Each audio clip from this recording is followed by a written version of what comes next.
من الشيطان الرجيم.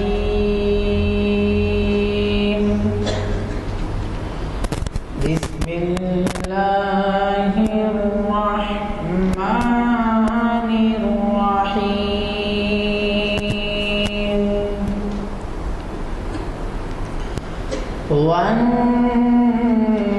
والنجم إذا هوى ما ضل صاحبكم وما غوى وما ينطق عن الهوى إن هو إلا وحي يوحى علمه شديد القوى. ایک نامور عالم حافظ محمد اسحاق کمال قادری صاحب تشریف فرما ہیں اور یہ شریعت انفارمیشن سروس کی 502ویں نشست ہے. میں نے اس سے پہلے بھی آپ کو بتایا کہ ہر سال 45 نشستیں ہوتی ہیں. تو اس لحاظ سے ہماری 450ویں نشست 10 سال کی تکمیل ہوئی تھی اور اس کے بعد سے اب یہ 12ویں سال میں آ گئی ہے. آج کے حالات کے پس منظر کا خیال کرتے ہوئے مقرر صاحب نے ایک بہت ہی اہم عنوان دیا ہے. یہ بھی آپ واقف ہیں کہ ہم مقرر صاحبین کو کوئی اپنا عنوان نہیں دیتے بلکہ ان سے خواہش کرتے ہیں کہ وہ حالات حاضرہ کے پس منظر میں یہ کوئی نہ کوئی ایسا عنوان تجویز کریں جس سے سامعین بہت سی باتوں سے آگاہ ہوں اور وہ ہماری دینی معاملات کی پس منظر میں دینی ہدایت کی پس منظر میں اس کو جانچے. تو چنانچہ آج ایک بہت ہی اہم عنوان سے ہمیں نوازا گیا ہے. وقت کا مظلوم، اسلام کا غیر مطلوب مسلمان. شاید بعض حضرات غیر مطلوب کے معنی نہیں سمجھیں گے، یعنی جس کی ضرورت نہیں ہے، جس کی طلب نہیں ہے. تو اسلام کو آج کے مسلمان کی طلب نہیں ہے، یہ مطلب ہے کہ یہ ایک تو مظلوم ہے ایک طرف، اور دوسری طرف ایسا مسلمان ہے وہ جو اسلام کے دائرے میں پوری طریقے سے داخل نہیں ہے.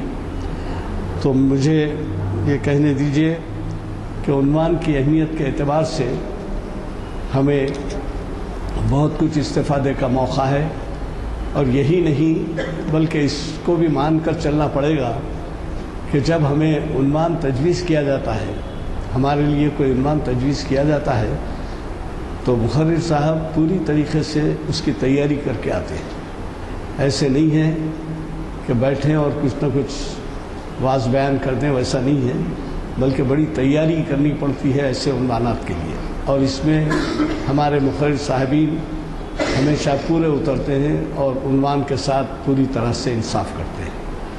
میں گزارش کروں گا ہمارے آج کے مقرر صاحب حافظ محمد اسحاق کمال قادری صاحب سے کہ وہ شینشین پر تشریف لائیں اور ہمیں مخاطب فرمائیں. اللہ وبرکاتہ. بسم اللہ الرحمن الرحیم. الحمد للہ رب العالمین الرحمن الرحیم مالک یوم الدین والصلاة والسلام علی سیدنا محمد وعلى آلہ وصحبہ اجمعین ومن تبعهم بإحسان إلى يوم الدین. اما بعد. قال اللہ جل وعلا في كتابه المجيد فأعوذ بالله من الشيطان الرجيم وقال الذين كفروا لرسلهم لنخرجنكم من أرضنا أو لتعودن في ملتنا فأوحى إليهم ربهم لنهلكن الظالمين ولنسكننكم الأرض من بعدهم ذلك لمن خاف مقامي وخاف وعيد. وقال النبی صلی اللہ علیہ وسلم لا زلتم منصورین علی اعدائکم ما ان تمسکتم بسنتی فإن خرجتم عن سنتی سلط اللہ علیکم من لا یخافکم ولا یرحمکم۔ صدق اللہ العظیم وصدق رسولہ النبی الکریم۔ ہر قسم کی تعریف کے لائق اللہ ہی کی ذات عالی ہے، وہ اللہ جو تمام جہانوں کا پالن ہار ہے، جو بہت ہی مہربان نہایت رحم فرمانے والا ہے، جو بدلے کے دن کا مالک ہے۔ ایسے پروردگار کی اس کی شایع نشان درود اور سلام ہوں اس کے نبی ہمارے رہبر اور رہنما حضرت محمد مصطفیٰ صلی اللہ علیہ وسلم پر، آپ کی ازواج پر، آپ کی اولاد پر، آپ کے اصحاب پر، اور آپ کے ان تمام امتیوں پر جنہوں نے آپ کی پیروی کی اور قیامت تک آپ کی پیروی کرتے رہیں گے۔ حمد و صلات کے بعد جیسا کہ ابھی آپ نے سنا کہ آج کا جو عنوان ہے وہ وقت کا بہت ہی اہم تقاضا ہے، اور یہ عنوان زندگی کا مومن کے عنوان ہے۔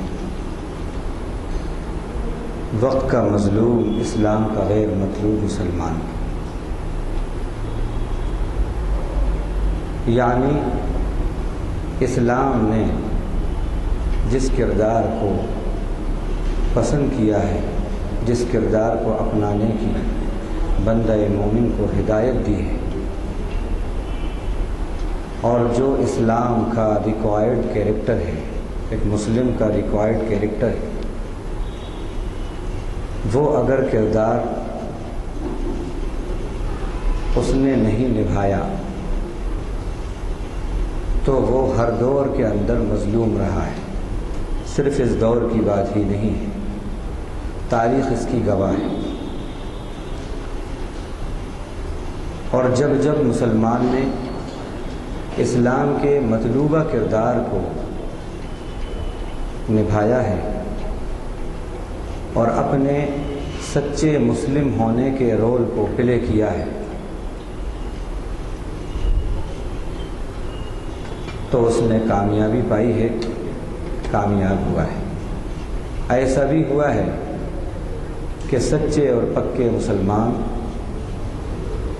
جو اسلام کے مطلوبہ کردار کو نبھا رہے تھے، بظاہر آرگاہ کبھی انہیں شکست بھی ہوئی ہے، تو وہ شکست ان کے لیے فتح لے کر آئی ہے اور انقلاب لے کر آئی ہے۔ صحابہ سے زیادہ سچا، اچھا، پکا مسلمان کون ہو سکتا ہے کہ جن کے کردار کی اللہ تعالیٰ نے گواہی دی اور جن کو اللہ تعالیٰ نے رضی اللہ عنہ ورضوا عنہ کا سرٹیفکیٹ عطا کیا ہے۔ ان کے کردار سے بہتر کردار کس مسلمان کا ہو سکتا ہے؟ ان کو بھی مصیبتیں، مشاکل کا سامنا کرنا پڑا، لیکن ان کی وہ مصیبتیں، مشاکل اور قربانیاں رنگ لے کر آتی ہیں اور انقلاب لے کر آتی ہیں۔ آج مسلمان مشرق، مغرب، شمال، جنوب جب ہم جائزہ لیتے ہیں، جن حالات سے وہ گزر رہا ہے اور جتنی قربانیاں وہ دے رہا ہے، میں سمجھتا ہوں کہ صحابہ کرام نے پوری زندگی میں جتنی تعداد کی قربانیاں دی تھیں، آج کا مسلمان روزانہ اس سے کئی گنا زیادہ قربانیاں پیش کر رہا ہے، لیکن اس کے باوجود بھی انقلاب نہیں آ رہا جس کو اسلامی انقلاب کہتے ہیں۔ انقلاب جو ہے اندر کے بدلنے سے آتا ہے۔ ان اللہ لا یغیر ما بقوم حتى يغيروا ما بأنفسهم، بے شک اللہ تعالیٰ کسی قوم کی حالت کو نہیں بدلتے اس وقت تک جب تک کہ وہ قوم خود اپنی حالت کو نہ بدلے۔ انقلاب اندر سے آتا ہے، جب اندرون میں انقلاب آتا ہے تو پھر بیرون میں اس کا اثر ہوتا ہے، اور جو احوال ہیں یہ اعمال کی تبدیلی سے بدلتے ہیں۔ احوال اعمال کی درستی سے درست ہوتے ہیں، نہ کہ اسباب کی درستی سے درست ہوتے ہیں۔ صحابہ کرام کی زندگی ہمیں یہ بتاتی ہے، اسباب کتنے کم تھے ان کی زندگی میں۔ بدر کے موقع پر کیا اسباب تھے، غزوہ خندق کے موقع پر کیا اسباب تھے ان کے پاس، لیکن اس کے باوجود اللہ تعالیٰ نے فتح و نصرت سے ہمکنار کیا۔ کیوں؟ کہ انہوں نے درستی اسباب پر فکر کم کی، درستی اعمال پر فکر زیادہ کی۔ ایمان کے بعد اعمال کی درستی پر فکر زیادہ کی۔ اعمال کے اندر جب انقلاب آتا ہے تو احوال میں انقلاب آتا ہے، قوموں میں انقلاب آتا ہے۔ آج ہماری جو فکر ہے وہ اسباب کی درستی پر زیادہ ہے بنسبت اعمال کے اور کردار کی۔ آج کا مسلمان 90% اسباب کی درستی کی فکر میں لگا ہوا ہے۔ اس کے لیے وہ وطن سے بے وطن ہوتا ہے، گھر سے بے گھر ہوتا ہے، بڑی سے بڑی قربانیاں دیتا ہے، لیکن اپنے اعمال کو درست کرنے کے لیے اس کے پاس کیا قربانی ہے، کتنی قربانیاں ہیں اس کے لیے۔ تو اعمال کی درستی سے احوال درست ہوتے ہیں، اسباب کی درستی سے کبھی بھی احوال درست نہیں ہوئے۔ آج جتنے بہتر اسباب ہیں کبھی اتنے بہتر اسباب نہیں تھے۔ جتنی لگژریس لائف آج ہے اور جتنے زندگانی کے بہتر سے بہتر بنانے کے اسباب آج موجود ہیں، اور آج کا مسلمان جتنا ملینائر بلینائر اور ٹریلینائر ہے، جتنے اس کے پاس فورسز ریسورسز ہیں اور اسباب اور وسائل ہیں، اتنے کبھی نہیں تھے۔ جتنی مملکتیں مسلمانوں کے پاس آج ہیں 60 کے قریب، اتنی حکومتیں سلطنتیں مملکتیں کبھی اس کے پاس نہیں رہیں۔ لیکن جتنا مسلمان اس وقت مظلوم اور بے بس ہے، کبھی اتنا مظلوم اور بے بس نہیں تھا، حتیٰ کہ دور نبوی کے زمانے کے جو سپر پاور تھے، رومن امپائر اور بیزنٹائن امپائر، روم اور ایران، ان بے اسباب اور بے وسائل مسلمانوں نے ان کو بھی چنے چبا دیے تھے اور ان کو بھی جھکا دیا تھا، اور ان پہ انہوں نے غلبہ اور فتح حاصل کی تھی۔ آج ہم دیکھتے ہیں کہ اندرون ملک ہو یا بیرون ملک ہو کہ کس کس طرح مسلمان کے اوپر ظلم ہو رہا ہے اور وہ ظلم کا شکار ہو رہا ہے۔ اندرون ملک کی کچھ جھلکیاں آپ کو بتاتا ہوں۔ کہیں پر سوریہ نمسکارن کو کمپلسری کیا جاتا ہے، کہیں پر وندے ماترم کا پڑھنا سب کے لیے لازم کیا جاتا ہے، کہیں پر مدرسہ بورڈ کے تحت چلنے والے تمام مدارس کے اندر، اسکولز کے اندر ان کی درسی کتابوں میں گیتا کے پاٹھ کو پڑھنا لازم کیا جاتا ہے، کہیں پر فیصلے حق اور انصاف کی بنیاد پر نہیں ہوتے بلکہ آستھا کی بنیاد پر کیے جاتے ہیں، جیسے بابری مسجد کا کیس ہمارے سامنے ہے۔ سارے ثبوت، ٹھوس ثبوت حق کے اور انصاف کے مسجد کے مسجد ہونے کے فیور میں تھے، لیکن یہ کہہ کر یہ آستھا کا معاملہ ہے اور ناانصافی ہوتی ہے، بھی اس طرح ظلم ہو رہا ہے۔ کہیں پر داڑھی اور حجاب کے سبب اسکول سے اسٹوڈنٹس کو، مسلم اسٹوڈنٹس کو ایکسپیل کر دیا جاتا ہے، نکال دیا جاتا ہے۔ کہیں ناحق جھوٹے الزامات لگا کر جھوٹے مقدمات میں ہمارے باصلاحیت اور ہنرمند، لائق اور فائق نوجوانوں کے کردار و زندگی کو تباہ کیا جا رہا ہے، اور پھر 10-12 سال کے بعد ان سے کہا جاتا ہے کہ آپ کو باعزت رہا کیا جاتا ہے۔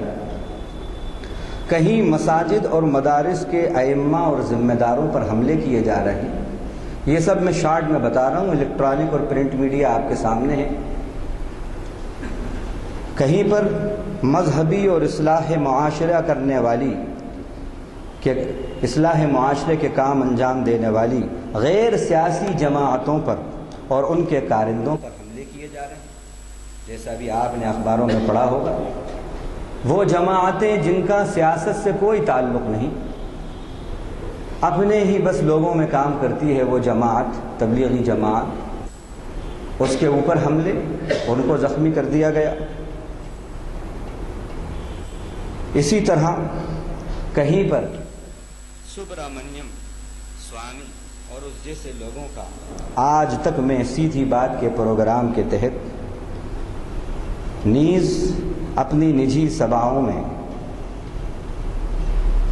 کچھ نام نہاد لیڈروں کا انٹرویو دیتے ہوئے یہ کہنا کہ ہندو 80% ہیں، ہمارا یہ کام ہے کہ ہم ان میں جوڑ پیدا کریں اور ان کو یونائٹ کریں، اور مسلم 20% ہیں، مسلمانوں میں پھوٹ ڈالیں۔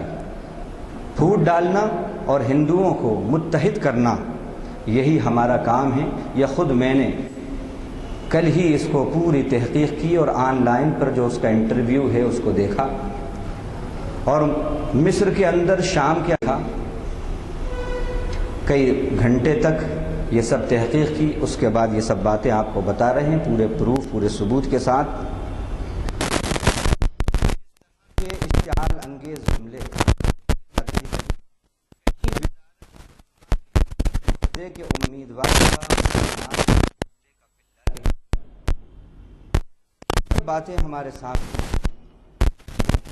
اور بھی بہت سی باتیں ہیں، یہ اندرون جو مختلف طریقوں سے مسلمانوں کے اوپر کس طرح یہ تو وہ ہیں جو میڈیا میں آ گئے، اور بہت سے وہ ہیں کہ کتنے ملالہ تو پوری دنیا میں اس کو بربریت اور دہشت گرد کے دنیا سر پہ اٹھا لی جاتی ہے۔ پرنٹ میڈیا اور الیکٹرانک میڈیا دیتے ہیں، بات کرتے ہیں، لیکن شام، مصر، عراق میں ہزاروں لاکھوں بچے، جوان UN اور اس کے اتحادی فوجیوں کے ذریعے، اور پاکستان کے اندر UN اور اس کے اتحادی فوجوں کے ہاتھوں سینکڑوں معصوم اور ان کا قتل عام ہو رہا ہے۔ ڈرون حملوں سے ان پر حملے کیے جا رہے ہیں، معصوموں کا قتل عام ہو رہا ہے، اس پر کوئی آواز نہیں اٹھتی۔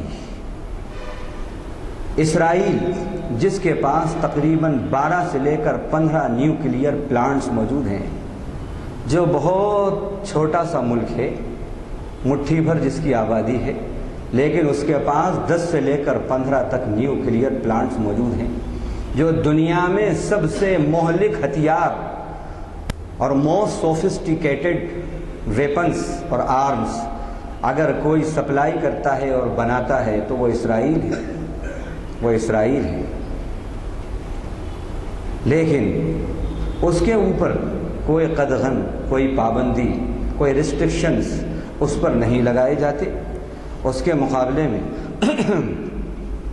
ایران یا عراق پر یا پاکستان میں عبد القدیر کی کچھ کوششوں سے کچھ وہاں پر اگر اس طرح نیوکلیئر پلانٹس اور دفاعی کوششوں کے لیے وہ ان کو اگر بناتے ہیں، کوششیں کرتے ہیں، تو ان کی کوششوں اور کاوشوں پر بھی پابندی ہے اور دنیا سر پہ اٹھا لی جاتی ہے، اور یہ کہا جاتا ہے کہ یہ ایکسٹریمزم ہیں، یہ ایکسٹریمزم ہیں۔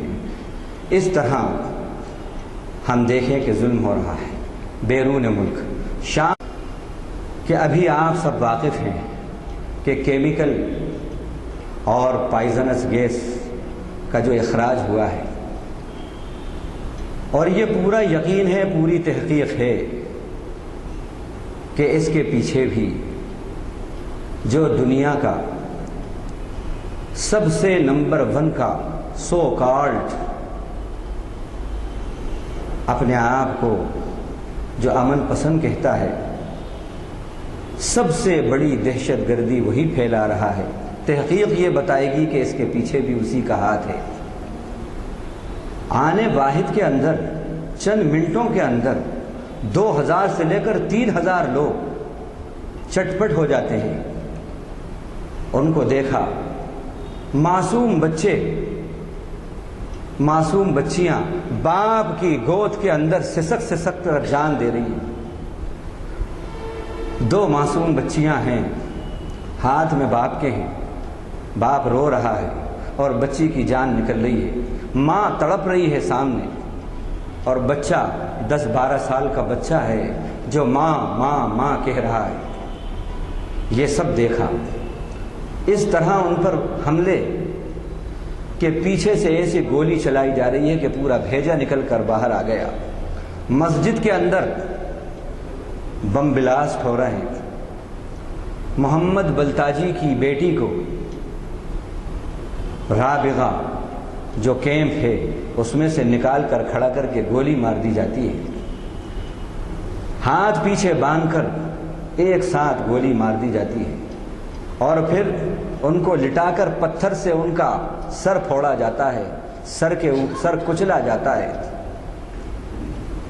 یہ سب مناظر، اور پھر ان لوگوں پر یہ وار ہو رہے ہیں۔ ہم نے دیکھا کہ ان کے ہاتھ میں کوئی گن نہیں ہے، ان کے ہاتھ میں کوئی اسلحہ نہیں ہے۔ مسجد کے اندر کون اسلحہ لے کر نماز پڑھتا ہے؟ مسجد میں کون اسلحہ لے کر جاتا ہے؟ ان لوگوں پر حملے ہو رہے ہیں اور 1 سائیڈڈ پورے اٹیک ہو رہے ہیں۔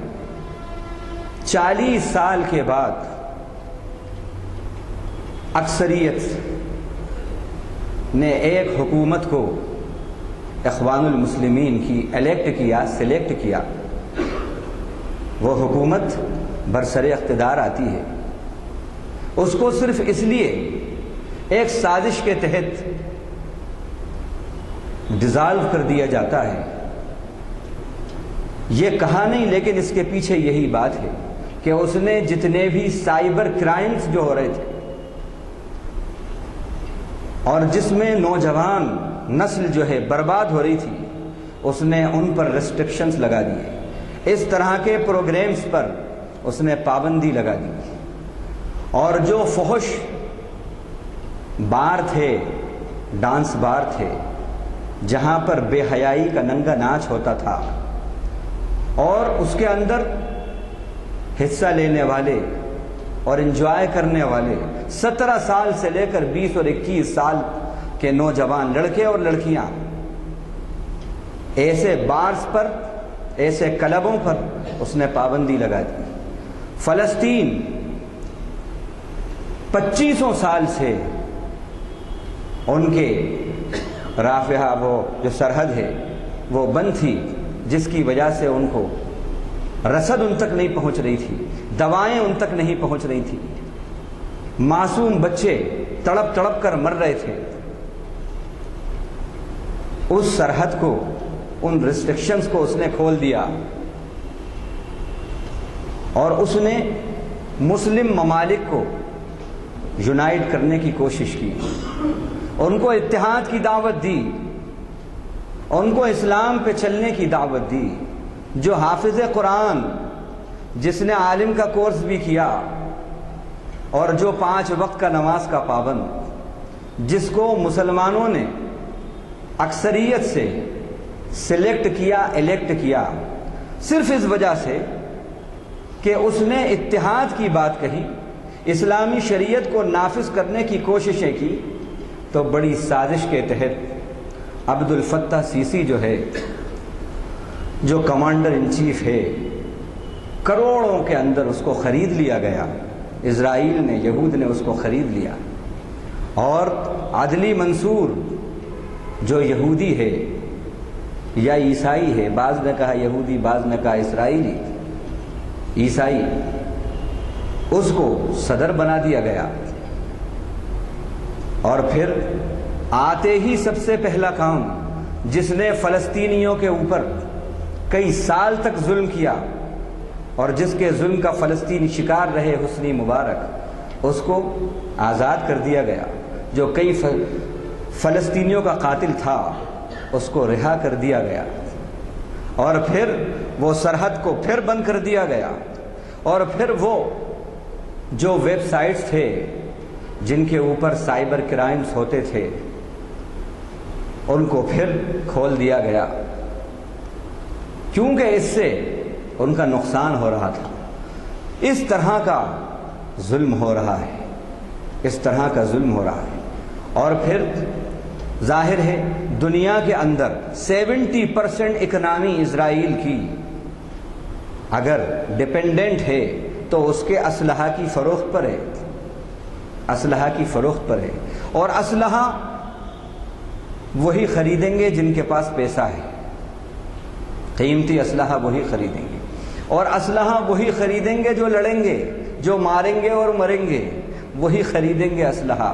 چین سے بیٹھنے والے، سوئٹزرلینڈ والے اسلحہ نہیں خریدیں گے، سوئس بینک والے اسلحہ نہیں خریدیں گے، چین اور امن والے اسلحہ نہیں خریدیں گے۔ تو اسلحہ کو اب آرمز اور ایمونیشنز کو سپلائی کرنا ہے، تو اب لڑانا ہے، اور اس کے لیے لڑنے والے کو، مارنے والے کو مارنے کے لیے، اور حملہ کرنے کے لیے، اور پٹنے والے کو ڈیفینس میں، مارنے والے کو اٹیک میں، دونوں کو جو ہے اسلحہ سپلائی کیے جا رہے ہیں، سپلائی کیے جا رہے ہیں۔ ایک ایک جو مشین ہیں، ایکسپلوسو، جیسے ڈیٹیکٹو جو مادہ ہوتا ہے، اس کو وہ جو ڈیٹیکٹ کرتی ہے، اس مشین کی 1.25 کروڑ، 1.5 کروڑ اور 2.5 کروڑ کی اس کی قیمت ہے۔ اس کو اب بیچنا ہے تو کیسے بیچنا ہے؟ جب تک اس کا انٹروڈکشن نہیں ہوگا تو کون خریدے گا؟ اس کے لیے بم بلاسٹ کرانا، بم بلاسٹ کرانا، اور پھر دوسرے دن جھوٹی افواہ پھیلانا، اور پھر جلدی سے اس مشین کو بھیج کے وہاں پر لگوانا، اور پھر کبھی یہ ٹفن کیریئر پکڑوانا، کبھی وہ ٹفن کیریئر پکڑوانا کہ یہ دیکھو اس مشین نے یہ کیا، اوہ یہ مشین تو زبردست ہے، ہماری طرف سے ایک 200 کا آرڈر، 500 کا آرڈر، 1000 کا آرڈر۔ یہ سب سازشیں وہاں بیٹھے بیٹھے وہ کر رہا ہے، وہ کر رہا ہے۔ اور ہم لوگوں کا حال یہ ہے کہ مسلم ممالک 60 کے قریب ہیں، لیکن 2-3 مسلم ممالک صرف جو بربریت ہو رہی ہے، شام کے اندر جو بربریت ہو رہی ہے، مصر کے اندر جمہوریت کا دعوے دار اور جمہوریت کی بات کرنے والا، کہ عراق نے تھوڑی سی فوجیں اپنے آگے بڑھائی تھیں کویت کے اندر، تو جنگ کو چھیڑ دیا تھا۔ یہاں پر جمہوری حکومت، جمہوریت کی ڈیموکریسی کی بنیاد پر الیکٹ اور سلیکٹ ہونے والی حکومت، اس کو خود ڈیزالو کر دیا جاتا ہے، اور ایک حرف نہیں آتا، زبان پر ایک حرف نہیں آتا۔ 17 دن تک فلسطینیوں کا قتل عام ہوتا ہے، اور اسی زمانے کے اندر USA کا پریسیڈنٹ شپ کا الیکشن ہوتا ہے، اور اس میں پریسیڈنٹ صاحب جو ہیں 10 دن کے بعد جب پریسیڈنٹ بنتے ہیں تو ان کی 45 منٹ کی اسپیچ کے اندر 3 منٹ بھی فلسطینیوں کے اوپر جو 17 دن تک قتل عام ہوا معصوموں کا، 3 منٹ بھی ان کے اوپر نہیں ہیں۔ یہ سب ہو رہا ہے، ظلم ہو رہا ہے۔ اس طرح کا ظلم ہو رہا ہے۔ اب کیوں ہو رہا ہے، اس کیوں کا جواب قرآن کی آیتوں میں اور احادیث میں ہم آپ کو دینا چاہتے ہیں۔ کیونکہ اسلام جو ہے صرف یہی نہیں کہتا کہ واٹ ہیپنڈ، بلکہ اسلام یہ کہتا ہے why happened، یہ ہو رہا ہے ظلم تو کیوں ہو رہا ہے، اس کیوں کا جواب کیا ہے اور اس کا سبب کیا ہے اور اس کا تدارک کیا ہے۔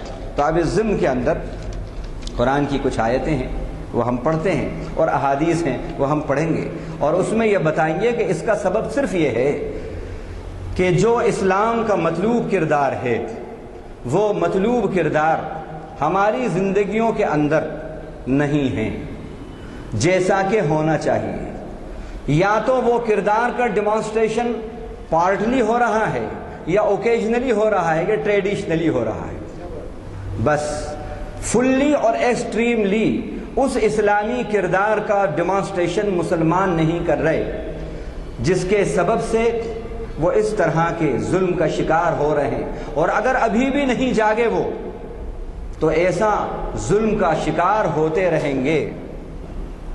اب قرآن کی آیتیں سنیے اس ضمن میں کہ اللہ تعالیٰ نے جو باتیں سینکڑوں سال بعد ہونے والی ہیں ان باتوں کو سینکڑوں سال پہلے اللہ تعالیٰ نے بیان کر دیا۔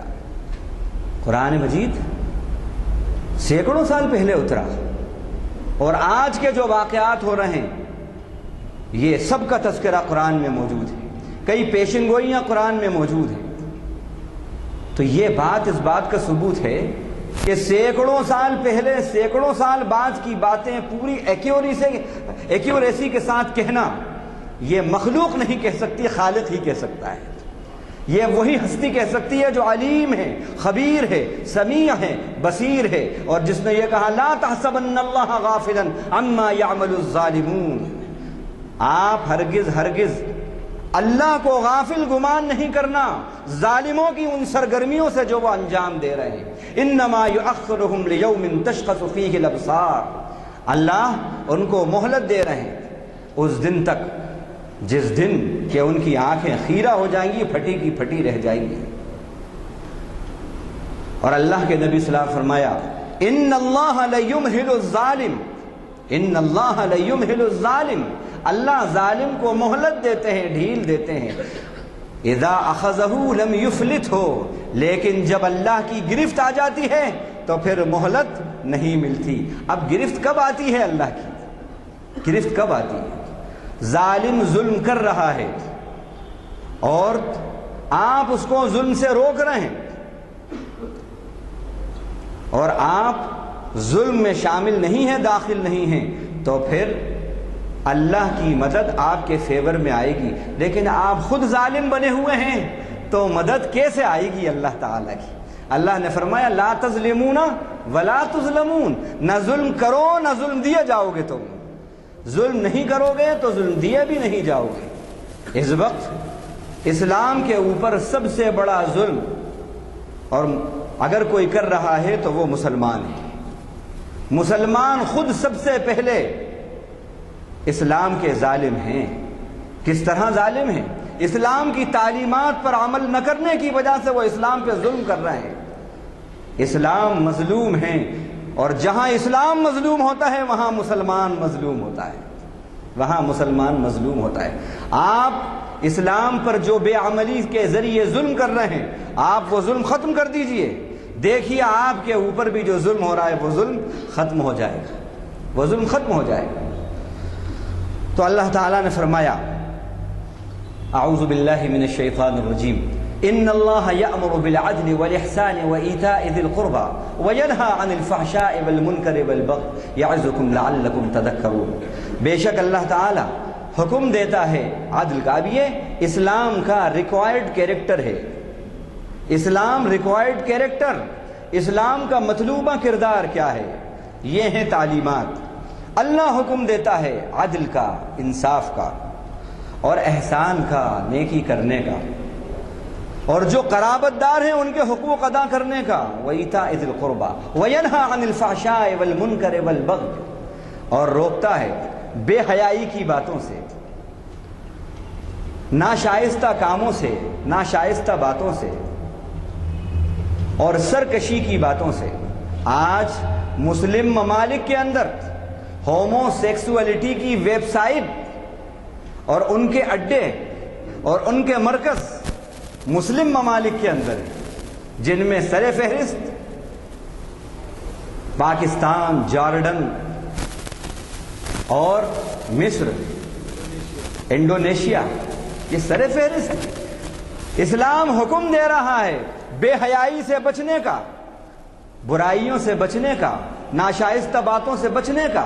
لا تقربوا الفواحش ما ظہر منها وما بطن، بے حیائی کی باتوں کے قریب بھی نہیں جانا۔ یہ نہیں کہا لا ترتکبوا الفواحش یا لا تعملوا الفواحش، بے حیائی کے جو کام ہیں ان کو نہیں کرنا، یہ نہیں کہا گیا، قریب بھی نہیں پھٹکنا ان کی، جو ظاہری ہیں اور جو باطنی ہیں، سین اور انسین دونوں قسم کی بے حیائی کے باتوں سے بچنا،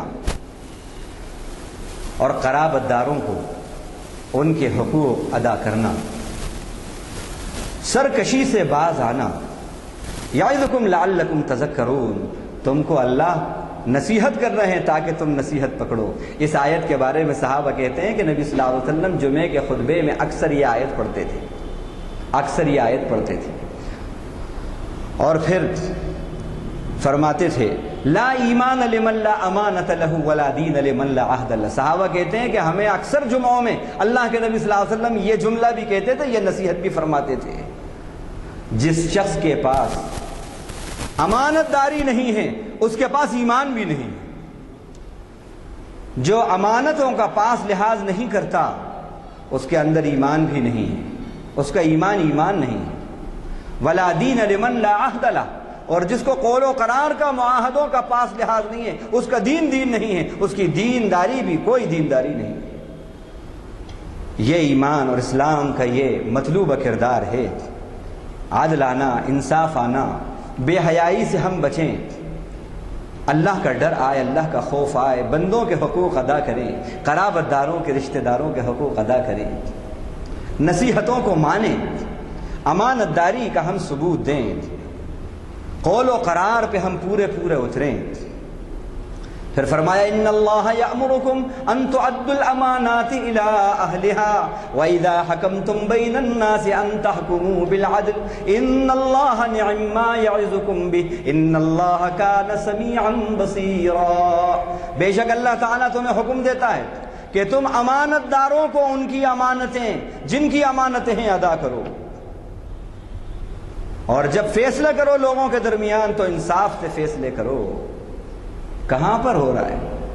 امانتوں میں خیانت، فیصلوں میں قرابت داروں کی موافقت میں فیصلے، کہاں ہو رہا ہے؟ اللہ تعالی حکم دیتا ہے امانت داری کا اور قرابت داروں کے اندر اور لوگوں کے درمیان انصاف کے ساتھ فیصلہ کرنے کا۔ اسی طرح اللہ نے فرمایا کہ دیکھو لا يجرمنكم شنآن قوم على ألا تعدلوا اعدلوا هو أقرب للتقوى واتقوا الله إن الله خبير بما تعملون۔ تم کو کسی قوم کی دشمنی اس بات پر آمادہ نہ کرے کہ تم ناانصافی کرو اس کے ساتھ، دشمن کی دشمنی بھی تم کو اس کے ساتھ ناانصافی سے نہ روکے۔ کہاں ہیں؟ کتنے مسلمان اس پر عمل کر رہے ہیں؟ ہے کہاں اسلام کا مطلوبہ کردار آپ کے اندر؟ آپ تمنا کر رہے ہیں نصرت خداوندی کے اور فتح خداوندی کے، کہاں سے آئے گی؟ کہاں سے آئے گی؟ مطلوبہ کردار جو ہے وہ پیدا کیجیے۔ جب تک پانی کے اندر جتنی اس کی ریکوائرڈ ہیٹ جو ہے وہ نہیں ہوتی تو کھولتا نہیں ہے، بوائل نہیں ہوتا، بوائل نہیں ہوتا۔ بالکل اسی طرح جتنا مطلوبہ کردار ہے اسلام کا، جب تک وہ ہمارے اندر نہیں آئے گا، جو صحابہ میں تھا اس کی ہم نقل نہیں کریں گے، اس وقت تک خدا کی نصرتوں کا ہم سوچے بھی نہیں۔ تو ان اللہ یأمرکم ان تؤدوا الامانات الی اہلہا واذا حکمتم بین الناس ان تحکموا بالعدل ان اللہ نعم ما یعظکم بہ۔ بے شک اللہ بہترین تمہیں نصیحت کر رہا ہے ان اللہ کان سمیعا بصیرا، اللہ خوب سننے والے اور دیکھنے والے۔ پھر فرمایا ایمان والوں سے خطاب ہے، یا ایھا الذین آمنوا اطیعوا اللہ واطیعوا الرسول واولی الامر منکم، و ایمان والوں اللہ کی اور اس کے رسول کی باتوں کو مانو، اور جو اولو الامر ہیں، علماء نے لکھا ہے اولو الامر سے مراد علماء ہیں، اور اولو الامر سے مراد وہ حاکم ہیں جو انصاف پسند ہیں، ان کی باتوں کو مانو۔ اور اگر وَإِن تَنَازَعْتُمْ فِي شَيْءٍ فَرُدُّوهُ إِلَى اللَّهِ وَالرَّسُولِ، تمہیں اگر کوئی جھگڑا پیش آ جائے، نزاع پیش آ جائے کسی معاملے میں، اللہ اور اس کے رسول کی طرف ریفر کرو، یعنی اپنے مقدموں کو لڑائی جھگڑوں کے وقت اللہ اور رسول کے پاس لے کے جاؤ، علماء کے پاس لے کے جاؤ، شرعی جو عدالتیں بناؤ اور پھر ان میں لے کر جاؤ، نہ کہ اپنے مقدموں کو امیروں کے پاس، وزیروں کے پاس، 2 پھول والوں کے پاس، 3 پھول والوں کے پاس لے کر جاؤ، پہلوانوں کے پاس لے کر جاؤ، بے ایمانوں کے پاس لے کر جاؤ۔ یہ قرآن کہہ رہا ہے، کہاں ہمارے مقدمے کتنے فیصلے ہوتے ہیں ہمارے مقدموں کے عدالتوں میں، اور ہم ہمارے مقدموں کے کتنے فیصلوں پر جو قرآن اور حدیث کے مطابق ہوتے ہیں ان پر راضی ہوتے ہیں، کہاں ہیں؟ طلاق کے واقعات، خلا کے واقعات اور جو دیگر جائیداد کے ہمارے قصے قضیے ہیں، ان میں کتنے % آج مسلمان قرآن کی باتوں پر اور حدیث کی باتوں پر عمل کر رہے ہیں، اس قانون پہ، اس شریعت پہ چل رہے ہیں، شریعت اسلام پہ عمل کر رہے ہیں؟ کہاں پر ہیں؟ وراثت کے معاملات، بیٹی کی شادی کی، بہن کی شادی کی، بہن کی شادی، اب بہن کی شادی کر دی تو میراث میں اس کا حصہ ندارت ختم، کہاں کہ ہم نے 5 لاکھ لگا کے تیری شادی کر دی، اب تیرا حصہ اب باقی وراثت میں ختم، یہ کہاں کا انصاف ہے؟ ہاں اگر اس نے اجازت دی ہے اور یہ کہا ہے کہ بھائی صاحب میرا جو حصہ ہے ابا جان کی میراث میں اجازت دیتی ہوں، آپ اس سے میری شادی کر دو، تو جائز ہے، لیکن اس کی مرضی نہیں ہے، اس کی مرضی کے خلاف اگر آپ نے اس کا پیسہ لگا کر شادی کر دی ہے اور پھر میراث سے محروم کر رہے ہیں، یہ ظلم ہے، یہ ناانصافی ہے، آپ تو خود ظلم کر رہے ہیں اپنے اوپر، تو یہ اسلام پر ظلم ہو رہا ہے۔ کہاں ہے امانت داری، پاس لحاظ، انصاف؟ تو اللہ کی اور اس کے رسول کی اطاعت کرو۔ اگر معاملہ تمہارا کسی چیز میں تمہیں جھگڑا پیش آ جائے، اللہ اور اس کے رسول کی طرف ریفر کرو، فردوہ الی اللہ والرسول۔ اسی طرح فرمایا یا ایھا الذین آمنوا اجتنبوا کثیرا من الظن، و ایمان والوں بدگمانیوں سے بچو، ان بعض الظن اسم ولا تجسسوا، بعض بدگمانیاں گناہ ہوتی ہیں تو بدگمانیوں سے بچو۔ اور ہمیں یہ حکم دیا یا الذین آمنوا ان جاءکم فاسق بنبأ فتبینوا ان تصیبوا قوما بجہالہ، جب تمہارے پاس کوئی غیر معتبر آدمی کوئی خبر لے کر آئے، تحقیق کا مزاج اپنے اندر پیدا کرو، جو اقدام کرو تحقیق کے ساتھ کرو، بغیر تحقیق کے اقدام مت کرو، وگرنہ کیا ہوگا؟ فتصبحوا علی ما فعلتم نادمین ان تصیبوا قوما بجہالہ، کسی قوم کو اپنی نادانی، ناواقفیت سے نقصان پہنچا بیٹھو گے، اور پھر کیا ہوگا؟ جو کچھ تم نے کیا ہے تم اس پر نادم ہو جاؤ گے، شرمندگی ہوگی تمہیں۔ آج تحقیق کا مزاج کہاں ہے؟ بس سنی مسلمان ہیں صاحب، کہتے ہیں ہم تو سنی مسلمان ہیں۔ ارے یہ سنی کا ایسے سنت سے سنی ہے، سننے سے سنی نہیں ہے، جو سنا بس اس کے اوپر شروع، بدگمانی شروع ہو گئی، کسی کے بارے میں کوئی بات سنی اور بدگمانی شروع، نہیں، جب تک کہ تحقیق نہ کر لو اس کے بارے میں کوئی زبان سے کلمات نہیں کہو بغیر تحقیق کے۔ یہ کہاں ہے ہمارے؟ یہ ہے اسلام کا مطلوبہ کردار، یہ پیدا کیجئے، اور جو اس وقت ظلم ہو رہا ہے انشاءاللہ اس کا خاتمہ ہوگا، اور خاتمہ کیجئے۔ اجتنبوا کثیرا من الظن ان بعض الظن اسم ولا تجسسوا، ٹوہ میں مت رہو، یہ مزاج بھی ہمارے اندر ہے، ٹوہ میں۔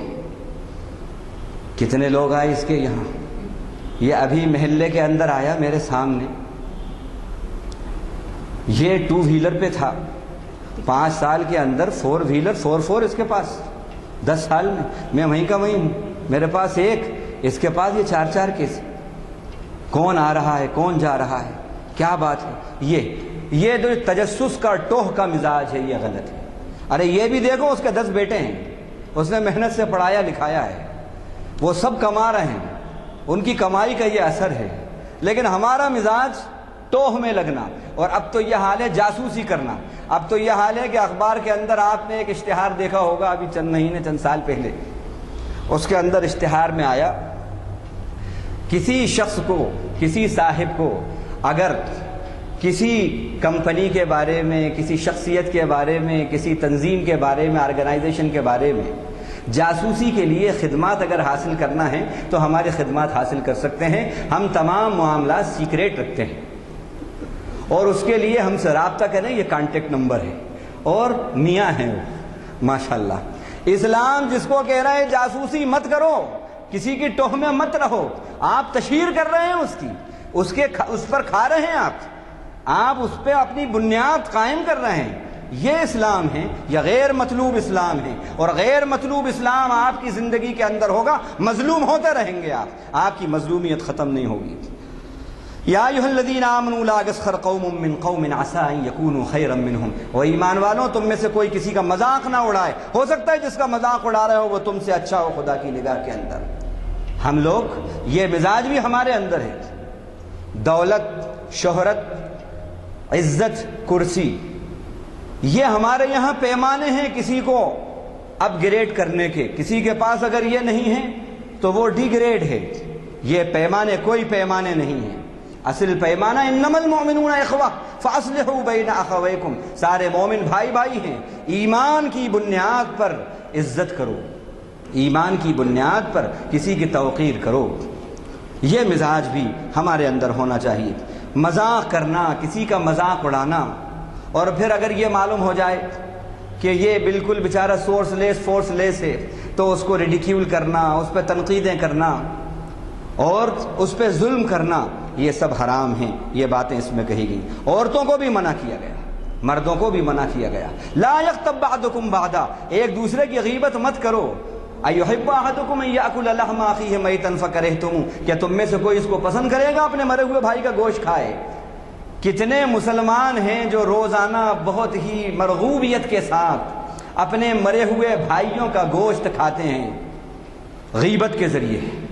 حتیٰ کہ مسجدوں کے اندر دیکھا گیا کہ مسجدوں کے اندر غیبتیں ہو رہی ہیں، مسجدوں میں. حتیٰ کہ حرم شریف کے اندر، حرم کے اندر، حدود حرم میں ہم نے وہاں دیکھا غیبتیں کر رہے ہیں. لا حول ولا قوت الا باللہ العلی العظیم. اسلام کا مطلوبہ کردار نہیں ہے، اس لیے ظلم ہو رہا ہے. لا یغتب بعضکم بعضا. وقت نہیں ہے، نہیں تو ہم تفصیل سے بتاتے. بہرحال جلدی سرسری طور پر چل رہے ہیں. والمؤمنون والمؤمنات بعضهم اولیاء بعض. مومن ایک دوسرے کے مددگار ہیں، دوست ہیں. ایمان کی بنیاد پر کوآپریٹ کرو، ایمان کی بنیاد پر. ہم ایمان کی بنیاد پر کوآپریٹ کرتے ہیں، عہدے کی بنیاد پر، اسٹیٹس کی بنیاد پر، دولت کی بنیاد پر رشتے جوڑتے ہیں. اگر ہمارا دور کا رشتہ دار ہے وہ، لیکن وہ U S A return, Dubai return ہو گیا ہے، تو کہتے ہیں بہت سگوں میں ہیں، اور سب سے پہلے انویٹیشن ایشو ہوتا ہے اس کے یہاں، وی آئی پیز کے یہاں ایشو ہوتا ہے. اور پھر وہ جو سگا چچا ہے لیکن بیچارہ موز کی بنڈی دھکاتا ہے اور جھوپڑی میں رہتا ہے، ڈرتے ہیں، ڈر لگتا ہے کہیں اس کو نہ بلا لیں. یہ کیا ہے؟ نہیں، ایمان کی بنیاد پر کوآپریٹ کرو ایک دوسرے کو. مومن ایک دوسرے کے بھائی بھائی ہیں، مدد کرو ایک دوسرے کی ایمان کی بنیاد پر. کہاں ہیں؟ سورس کی بنیاد پر، فورس کی بنیاد پر، اسٹیٹس کی بنیاد پر اتحاد ہو رہا ہے. کہیں ریجن کی بنیاد پر اتحاد ہو رہا ہے، کہیں ریزن کی بنیاد پر ہو رہا ہے. نہ ریزن بلکہ ریلیجن کی بنیاد پر اتحاد ہونا چاہیے. یہ کہاں ہے؟ اسلام کا غیر مطلوب مسلمان ہے، یا غیر مطلوب کردار ہے. اسی طرح فرمایا کہ اتخذوا احبارهم کنتم خیر امۃ اخرجت للناس تأمرون بالمعروف وتنہون عن المنکر وتؤمنون باللہ. تم بیسٹ آف دی نیشن ہو، لیکن best of the nation with best of the action. Best nation best action کے ساتھ ہیں. وہ کیا ہیں؟ تم بھلائیوں کا حکم کرتے ہو، برائیوں سے روکتے ہو، اور اللہ پر ایمان رکھتے ہو. علماء نے بڑی اچھی بات لکھی ہے، مفسرین نے، انہوں نے کہا کہ ایمان پہلے ہے، پھر بھلائی کا حکم ہے، پھر برائی سے روکنا ہے، لیکن پہلے کہا بھلائی کا حکم کرو، بعد میں کہا برائی سے روکو، بعد میں تیسرے نمبر پہ لائی ایمان باللہ کی بات کہی۔ کیا مطلب؟ اس کا مطلب یہ ہے کہ یہ کام اتنا اہم ہے، لوگوں کو توحید کی طرف بلاؤ، لوگوں کو شرک سے روکو، یہ کام کرو گے تو اتنا اہم ہے کہ ایمان سلامت رہے گا تمہارا، اس لیے اس کو تیسرے نمبر پہ لائے۔ یہ کر رہے ہیں ہم، یہ کام تو بس ذاکر نائک صاحب کا ہے، کلیم الدین صاحب کا ہے، فلاں فلاں صاحب کا ہے، اور ریاض موسیٰ صاحب کا ہے، اور چند لوگوں کا ہے۔ مسٹر کا یہ کام نہیں ہے۔ دعوت اللہ غیر مسلموں کے اندر کرنا، ان کو اسلام کی دعوت دینا، شرک سے روکنا، یہ کام ہے، یہ مطلوبہ کردار ہے، یہ ہونا چاہیے، یہ نہیں ہو رہا۔ اسی طرح فرمایا استعینوا بالصبر والصلاۃ الذین آمنوا استعینوا بالصبر والصلاۃ، ایمان والوں مدد طلب کرو خدا سے صبر اور ایمان کے ذریعے، یعنی حق پر جمے رہو اور نماز کے ذریعے مدد طلب کرو۔ جب مصیبت کی گھڑی آتی ہے تو ہمارا حال کیا ہے؟ ہم نے بدل دیا، استعینوا بالوزیر والامیر کر دیا، یا تو پولیس اسٹیشن جاتے ہیں یا عامل صاحب کے پاس جاتے ہیں یا امیر صاحب یا وزیر صاحب۔ کہاں ہے یہ بات بھی نہیں ہو رہی۔ اسی طرح ادخلوا فی السلم کافہ، پورے اسلام میں داخل ہو جاؤ۔ ہمارا حال کہاں ہے؟ اسلام کتنا ہے؟ رمضان کے اندر 30% اسلام کچھ عبادتوں میں نظر آتا ہے، بس اس کے بعد پھر سونا سونا ہو جاتا ہے۔ وَلَا تَأْكُلُوا أَمْوَالَكُمْ بَيْنَكُمْ بِالْبَاطِلِ، باطل کے ذریعے تم اپنے مال مت کھاؤ۔ وَتُدْلُوا بِهَا إِلَى الْحُكَّامِ، اور رشوتیں دے کر مقدمے اپنے حاکموں کے پاس مت لے جاؤ۔ لِتَأْكُلُوا فَرِيقًا مِّنْ أَمْوَالِ النَّاسِ، تاکہ لوگوں کے مال تم کھاؤ۔ اور بھی اس طرح کی بہت سی باتیں ہیں۔ اب میں عربی نہ پڑھ کر صرف یہ اس کا بتا دوں، سچے مسلمان کی پہچان اللہ نے سورہ معارج کے اندر بتائی کہ وہ ہیں جو اپنی نمازوں کی حفاظت کرتے ہیں، وہ ہیں جو نمازوں پہ پابندی کرتے ہیں، وہ ہیں جو امانت دار ہیں، وہ ہیں جو وعدوں کا پاس لحاظ رکھتے ہیں، وہ ہیں جو شرمگاہوں کی حفاظت کرتے ہیں، پاک دامن ہیں۔ ان کو کہا کہ یہی ہیں جو جنت الفردوس کے وارث ہوں گے۔ یہ سچے نمازی کے کیریکٹرسٹکس ہیں، یہ اس کی خوبیاں ہیں۔ یہ کہاں ہیں؟ اب یہ آخری بات آپ کو بتاؤں، اس کا تدارک کیا ہے اس ظلم کا؟ اللہ نے کہا قُلْ إِنْ كَانَ، اب یہ مصر کے اندر، شام کے اندر جو حالات ہیں، عراق کے اندر جو حالات ہیں، اور اندرون ملک اور بیرون ملک جو ہم نے پہلے بتایا تھا، اس کا اب تدارک کیا ہے وہ دیکھیے آپ۔ قُلْ إِنْ كَانَ آبَاؤُكُمْ وَأَبْنَاؤُكُمْ وَإِخْوَانُكُمْ وَأَزْوَاجُكُمْ وَعَشِيرَتُكُمْ وَأَمْوَالٌ اقْتَرَفْتُمُوهَا وَتِجَارَةٌ تَخْشَوْنَ كَسَادَهَا وَمَسَاكِنُ تَرْضَوْنَهَا أَحَبَّ إِلَيْكُم مِّنَ اللَّهِ وَرَسُولِهِ وَجِهَادٍ فِي سَبِيلِهِ فَتَرَبَّصُوا حَتَّى يَأْتِيَ اللَّهُ بِأَمْرِهِ۔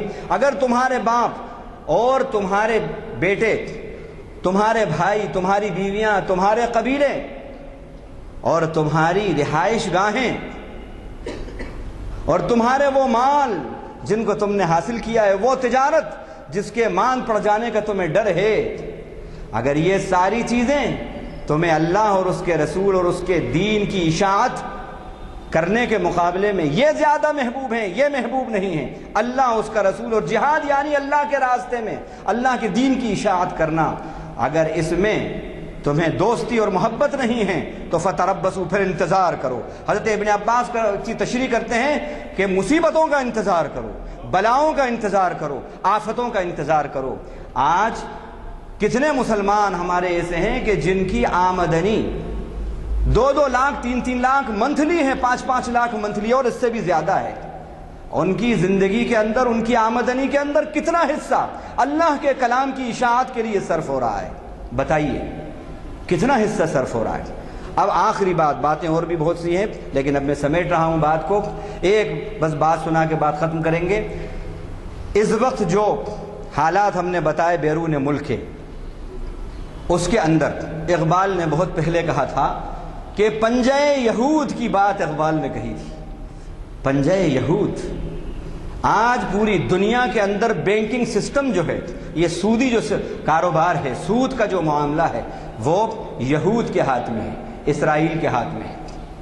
اور امریکہ کا پریسیڈنٹ تو خالی مہرہ ہے، ان کو بٹھانا ان کو اٹھانا، اس کے پیچھے کوئی اور سیاست ہے، کوئی اور کارکردگی۔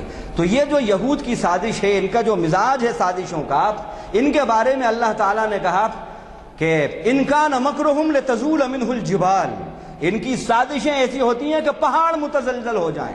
اب میں ایک مثال دیتا ہوں آپ کو۔ اللہ کے نبی صلی اللہ علیہ وسلم جب مدینہ منورہ ہجرت کر کے آئے تو وہاں پر اوس اور خزرج یہ دو قبیلے تھے، انصار کے دو قبیلے تھے۔ زمانہ جاہلیت کے اندر ان کے اندر بڑے لڑائی جھگڑے رہتے تھے، اور رہتے کیا تھے بلکہ جو وہاں پر بنو قریظہ، بنو قینقاع اور بنو نذیر یہ قبیلے تھے یہود کے۔ اس میں بنو نذیر بڑا مالدار قبیلہ تھا، اور یہ بہت مالدار تھے۔ اس میں خاص طور سے قریظہ جو تھے یہ اسلحہ ساز تھے، اسلحہ بناتے تھے، بڑے بہترین اسلحہ بناتے تھے، تلواریں وغیرہ بناتے تھے۔ اور بنو نذیر جو ہے یہ بڑا کیپٹلسٹ تھا، سود پر یہ قرضے دیتا تھا، یہ سب باتیں تھیں۔ تو کیا کرتے تھے یہ لوگ؟ اوس اور خزرج کو لڑاتے تھے دونوں کو، اور پھر ہتھیار بھی فراہم کرتے تھے ان کو، کائے کے لیے؟ تاکہ ہمارے یہ ہتھیار فراہم ہوں۔ اور دوسرا یہ کہ ان کو قرضے دیتے تھے، ان کو قرضے بھی دیتے تھے اور سود پہ قرضے دیتے تھے۔ جب نبی صلی اللہ علیہ وسلم تشریف لائے، ہجرت کر کے آئے، اور آپ نے دیکھا کہ یہ قرضے وغیرہ، تو اللہ تعالیٰ نے سود کی حرمت اتار دی، تو ان کی کمر ٹوٹ گئی، یہود کی کمر ٹوٹ گئی، انہوں نے قرضے لینا بند کر دیے۔ دوسرا، نبی صلی اللہ علیہ وسلم، اللہ کا نبی بہت ذہین ہوتا ہے، بہت ذہین ہوتا ہے، بہت ذہین۔ آپ صلی اللہ علیہ وسلم نے دیکھا کہ یہود کی سازش ہے کہ ڈیوائڈ اینڈ رول، یہ ان کی سازش ہے، اور یہ سازش سے ان کو کمزور کر رہے ہیں۔ آپ صلی اللہ علیہ وسلم نے میثاق مدینہ جو ہے سب میں معاہدہ کیا، اور ان لوگوں سے معاہدہ کیا، ان سے بھی معاہدہ کیا، اور ان میں اتحاد پیدا کروا دیا اللہ کے نبی صلی اللہ علیہ وسلم نے۔ ایمان کے ذریعے اتحاد ہو گیا ان لوگوں میں۔ نتیجہ یہ ہے کہ اب ان کے پاس نہیں پہنچ رہے، ان کے اسلحہ بھی ختم، سود پر جو ان کے قرضے تھے وہ بھی ختم، ان کی اکنامی کی کمر ٹوٹ رہی ہے۔ اب انہوں نے سوچا کہ ان کے اندر پھر سے لڑائی جھگڑے شروع ہوں اور ہمارا سودی قرضے پھر شروع ہوں۔ اللہ کے نبی کو اس بات کی اطلاع ہوئی، آپ نے وہ سازشیں سمجھ لی، اور اس کے بعد جو تدارک کیا ہے وہ کیا ہے؟ انہوں نے سازشیں یہ شروع کی کہ مسلمانوں کو لڑائی جھگڑے کا وہ کام کرنے لگے، اور ان کو یہ بات تھی، یہ سمجھ رہے تھے وہ کہ ہمارے پاس طاقت ہے، اسلحہ ہے، اور بڑے بڑے محل تھے ان کے۔ قرآن مجید نے کہا کہ مانعتہم حصونہم من اللہ، وہ یہ گمان کرتے تھے کہ ہمارے یہ قلعے جو ہیں یہ ہمیں بچا لیں گے۔ بڑے طاقتور، بڑے مضبوط قلعے تھے، بڑے مضبوط قلعے تھے۔ تو انہوں نے مسلمانوں کو اشتعال دلانا، لڑائی جھگڑے کروانا، کسی مسلمان عورت کو برہنہ، برسر عام برہنہ کر دینا، اس کو قتل کر دینا۔ نبی صلی اللہ علیہ وسلم وہاں پر پہنچتے ہیں بنو نذیر کے پاس، اور ان سے کہتے ہیں آپ حلیف ہیں، اس کا خیال رکھیے، معاہدہ ہوا ہے ہمارا آپ کا، میثاق مدینہ معاہدہ ہوا ہے، اس کا خیال رکھیے۔ انہوں نے کہا کہ ہمیں تم ایسا نہیں سمجھنا، یہ انصار کی طرح ہم نہیں ہیں، اوس اور خزرج کی طرح، ہم سے اگر تمہارا جھگڑا ہوا تو ہم بتا دیں گے کہ ہم کیا ثابت ہوتے ہیں۔ آپ صلی اللہ علیہ وسلم سمجھ گئے، انہوں نے دھمکی دے دی۔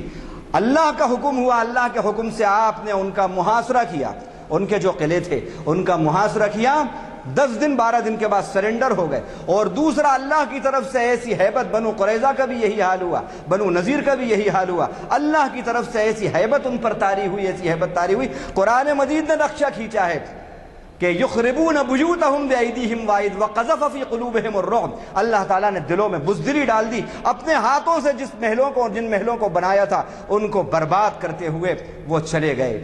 کہا گیا ان سے، تمہیں وارننگ دی جاتی ہے کہ تم چلے جاؤ یہاں سے، جو کچھ لے جا سکتے ہو لے جاؤ۔ تو گئے، تو اب گھروں کو توڑ گئے، جتنا لے جانا تھا سب لے گئے۔ اب یہ بات کہہ کر میں یہ بتانا چاہتا ہوں کہ وہ ایسے تھے کہ مسلمان اتنے کمزور تھے، اکنامیکل پوزیشن اتنی کمزور تھی کہ وہ ان کو نہیں بھگا سکتے تھے، نہ اسلحہ تھے نہ طاقتیں تھیں۔ جس چیز نے ان کو بھگانے پر مجبور کیا، اور دشمن جس چیز سے سرنڈر ہو گیا وہ کیا تھی؟ 3 پوائنٹ پروگرام تھا۔ 3 پوائنٹ پروگرام، یہ یوں کہ یہ 3 رہنما اصول تھے: ایمان، اتحاد اور اطاعت رسول۔ بس یہ 3 پوائنٹ پروگرام دیا انہوں نے۔ ایمان ایسا انتم الاعلون ان کنتم مؤمنین۔ دوسرا، اتحاد کا یہ حال ہے کہ رسول نے کہہ دیا ہے رسول نے کہہ دیا بات بند، اپنے سگے بیٹے سے بھی بات نہیں، سگے بھائی سے بھی بات نہیں، سگا بھائی ہے، چچیرا بھائی ہے، بات نہیں۔ یہ اطاعت رسول کا معاملہ، ایمان اتحاد اور اطاعت رسول، اور اتحاد کا معاملہ یہ ایک نے بھی کسی نے کوئی ہٹ کر تو گیا ہو، ایمان اتحاد اور اطاعت رسول، ان تین رہنما اصولوں سے ہی انہوں نے کامیابی حاصل کی، اور یہی حال صلح حدیبیہ کے اندر ہوا۔ کچھ مسلمان دل کے اندر ناراض تھے کہ ہم نے ون سائیڈڈ صلح کر لی، لیکن اس کے باوجود رسول کی اطاعت کی، سب نے سرنڈر کر دیا رسول کی بات پر۔ نتیجہ یہ ہوا کہ یہ راستے میں ہے، آیتیں اتر رہی ہیں، انا فتحنا لک فتحا مبینا، ہم نے کھلی فتح دی۔ یہاں بھی ایمان، اتحاد، اطاعت رسول، یہ 3 پوائنٹ پروگرام نے اس وقت کے مسلمانوں کو فتح دی تھی، اس وقت کے مسلمانوں کو یہود اور نصارہ پر فتح دی تھی، اور وہ جو بڑے طاقتور تھے اکنامک پوزیشن میں، اس کے باوجود ان کے اندر رعب اور بزدلی آئی اور وہ چلے گئے۔ آج بھی وہی خدا ہے جس خدا نے اس وقت ان کے دلوں کے اندر رعب دیا تھا، آج بھی وہی خدا ہے۔ اس وقت جیسی پوزیشن میں تھے اکنامیکل، آج بھی وہ ایسی پوزیشن میں ہے۔ اس وقت جیسے سود خوری پر کاروبار تھا، آج بھی اسی سود خوری پر کاروبار ہے۔ اس وقت اسلحہ ساز تھے، آج بھی اسلحہ ساز ہیں، لیکن اس وقت جیسا ایمان تھا، اگر آج مسلمان وہ مطلوبہ ایمان، مطلوبہ کردار کا ثبوت دیں، اسلام کا مطلوبہ کردار کا، الحمدللہ جیسے خدا نے ان سے مسلمانوں کی مدد کی تھی اور ان کا دافع بن کر، مدافع بن کر آیا تھا، آج بھی انشاءاللہ اللہ تعالی مسلمانوں کا ایسا ہی مدافع اور ڈیفینڈر بن کے آئے گا۔ اللہ یدافع الذین آمنوا، اللہ تعالیٰ ایمان والوں کا مدافع ہے، دفاع کرتا ہے۔ وَكَذَلِكَ نُنْجِي الْمُؤْمِنِينَ، مسلمان نہیں بھگا سکتے تھے، دلوں میں رعب نہیں ڈال سکتے تھے، لیکن اللہ تعالیٰ کے ہاتھ میں سارے انسانوں کے دل، حدیث میں آتا ہے، جدھر چاہتا ہے پلٹ دیتا ہے۔ اللہ ہمیں اسلام کے مطلوبہ کردار کو پورا 100% ادا کرنے کی توفیق عطا فرمائے، اور جو پھر اس وقت ہمارے اوپر ظلم و ستم کے حالات ہیں وہ سب کا اللہ اپنے کرم سے خاتمہ فرمائے۔ وآخر دعوانا الحمدللہ۔ صداقت کا، شجاعت کا، عدالت کا، کہ لیا جائے گا تجھ سے کام دنیا کی امامت کا۔